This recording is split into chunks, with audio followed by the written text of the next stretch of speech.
The MOCG sessions bring together the movers and shakers of the digital scene. It's all about finding what goes on behind the scenes of some of the most successful digital companies and initiatives, and giving insight for the foresights of digital culture and economy. With insights from our star-studded lineup of panelists: Andrew Ola from Google Malaysia, Sumitra Nair from MDeC, Luca Barberis from Zalora, Zarif Afandi from the Zarif Initiative, Nadira, Malaysian singer-songwriter. Here's how the sesh went down. So let's start with the panelists. Maybe let's start with you, Sunita, since you're from MDeC. Let's just kind of talk about what digital economy means to you, because I think that every one of us here has a very different interpretation. So maybe we'll go through a couple of people just to see how it fits into the kind of work that you guys do.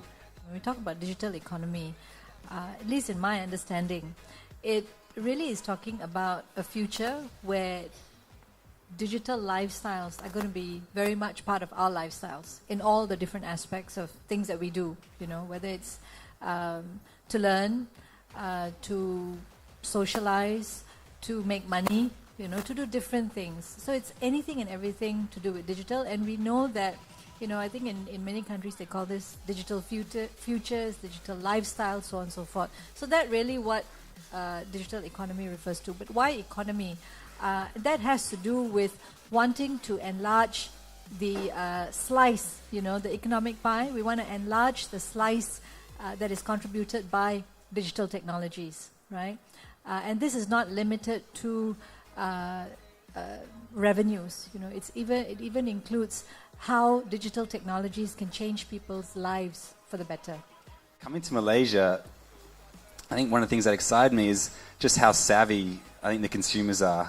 I didn't realize when you think about Asia, you think about digital savviness, you don't think about Malaysia as one of the top.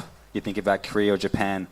But being here, being at Low Yat Plaza on a Sunday afternoon, it's incredible just how much you guys embrace or want to consume this technology. So it's fantastic, and I've been really impressed. Things like, you know, Luca mentioned some mobile apps.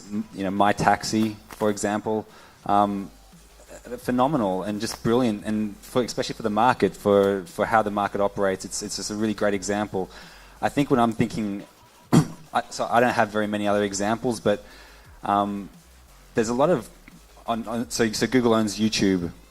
And on YouTube, we just actually today released kind of like findings for the last year, kind of what's done well, what are people subscribing to, what are people watching, and actually out of most subscribed channels, most watched music videos, and trending videos, 5 out of 10 in each of those categories are Malaysian-based content, which is incredible, right? So that's a really great sign that there's Malaysians who are creating content, but also Malaysians that are watching Malaysian content, local content. So that's a very, very great sign, and we're very excited to see that in YouTube. In general, the reason you see like a lot of foreigners here in working the digital economy is because we realize that the world is going to be flat, right? Like 300-400 years ago, why United Kingdom conquered the world? Because they knew how to do things, right? They happened to have the Industrial Revolution before, so they had more information about how to do things. And today we are quite lucky because we live in a period where we have two main trends, and we are quite lucky in seeing them. And one is the information technology, so the access to information, and the other is developing countries. So the countries are developing, and these two trends, I think they are linked, right? Because the countries are developing because they have access to information. So countries are growing thanks to the internet. And in 100 years, people will study on the books of history what we are doing now in this probably 20 years, 30 years. So it's not just the digital is probably being in the digital and being in developing countries is probably the most exciting thing that we can do between 2000 and 2030. So it's really not a random thing being here for us foreigners. Yeah.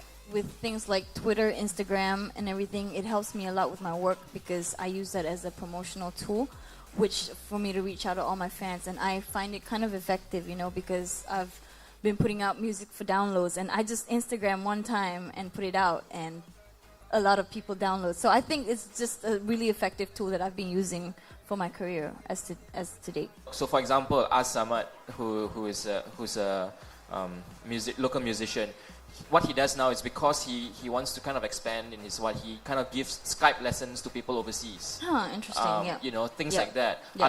Do you do anything like that? Of course, yeah. I use Skype a lot for my international meetings, which I work with closely with producers from overseas, and I recently just signed with an international management, so we have like weekly meetings all the time on Skype. So that's what I have to use. Like my life right now is dependent on the internet and Skype.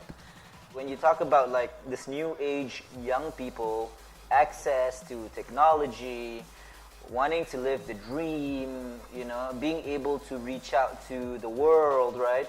There's a lot of pragmatic, realistic things that we also have to take into account as well, right?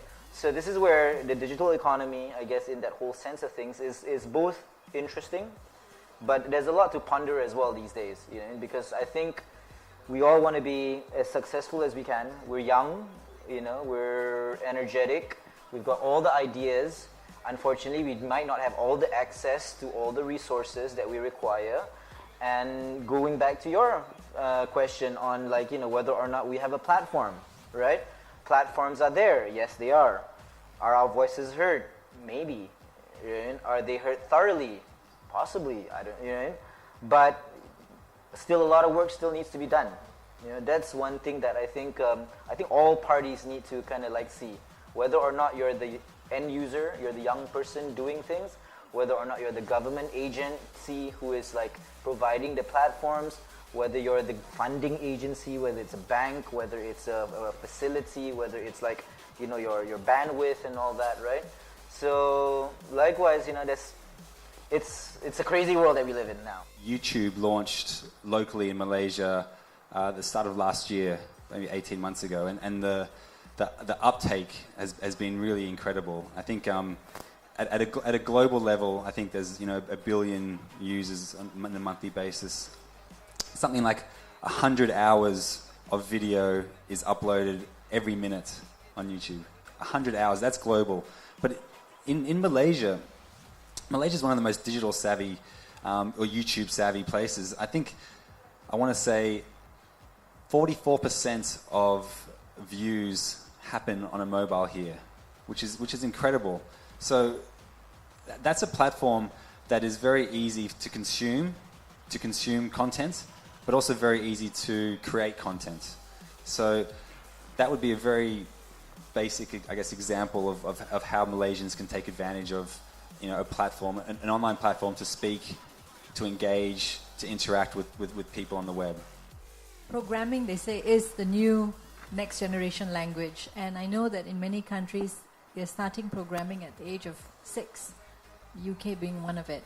But even in Malaysia, we are already looking at that. So I do know that there have been workshops for 8, 9-year-olds. We ourselves at MDeC, we're going out to the telecenters next year, teaching rural kids how to do some basic programming, developing games on their own and so on. Because we need to start, you know, seeding that mindset that we don't always have to be just the recipients of technologies and applications, that we have enough creativity and innovation, you know, capability within us to actually create our own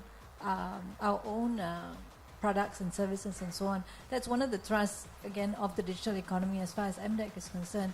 We actually want to get people to be just merely consumers of technology to actually producers of technology. So it's a huge mindset change, and I think it's not going to happen overnight, but I think it's going to be quicker than if, you know, this was 10, 15 years ago. Because today you have a critical mass. You know, back in the mid-90s when the MSc was launched, we always talked about needing that critical mass. But today we have it, you know. like Andrew was saying, we're probably one of the most digital savviest communities in the region. So today we have that critical mass. Now it's just a matter of changing that mindset, and I think that is already starting to happen. And I'm very optimistic about the future. I think that the most curious thing I discovered about Zalora when I joined it was that basically now everybody buys products through cash on delivery, right? People think that cash on delivery is normal in this country. Cash on delivery? Cash on delivery. So like you buy online, but you will pay offline when you receive your box. Yeah. And this now seems like very normal, very obvious. Yeah. But it was not like that. I discovered that actually cash on delivery was invented by Zalora. Oh, so invented. basically our IT people, they sit down next to the local logistic company IT people, and they match the system in order to work on cash on delivery. Anywho, so Mr. Andrew is going to tell us 3 things, possibly, that we never knew about Google. So what kind of 3 things, Andrew, do you think no one would have ever known about Google? Or So let me think. You can always Google this, right? You can always Exactly. Google it if I'm right or wrong. Exactly. If I'm telling the truth. But Yep. number 1, what's something? Our first storage, so to store the hard drives, All right. was made out of Lego.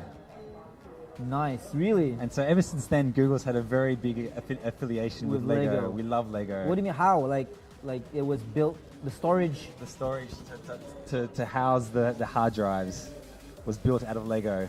I think there was like Just for fun kind of thing? 40 gigabytes of a hard drive. Correct. They needed something, and Lego was what they used. That is cool. All right, Google, hit me up with another 2. man. All right. All right. Number 2. So in our in the mothership in Mountain View, in the Googleplex, we have a Mothership. we have a pet skeleton, a pet company skeleton. A head skeleton. It's a T-Rex skeleton.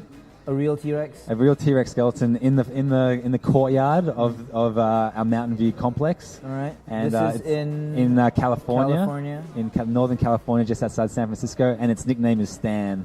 You guys have too much money, don't you? All right, third thing. So, some people are aware that if you work at Google as an engineer, you have like a 20% time. So 20% of your time you can spend doing your own Thing.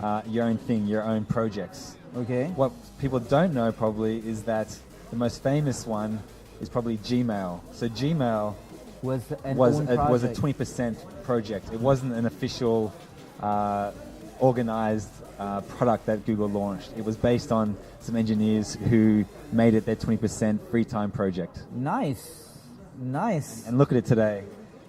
Our buddies at MDeC would like to know, Malaysians are avid users of internet, right? So, but they continue to be like, consumers instead of producers. So, how do you think we can change this? Does this actually need to change? Do we need to be from consumers to producers? Yeah, and I definitely agree. Malaysians are incredibly digital savvy. They're one of the most digital savvy in the world. But they consume a lot of media. They don't create a lot. And I don't think we've done a very good job. The digital industry has done a good job in helping them understand how easy it is to create and produce content. So, for example, on YouTube, the ability to be able to set up a channel, which is free, and actually upload your own content. Very easy, but I don't know how good a job we're doing in educating Malaysians. And so I think as a whole, there's a lot of opportunity to really educate them on just the tools and technology to make that possible, to create content, because it exists. And the demand is out there. Consumers are looking for Malaysian content, but they just can't. There's just not enough of it.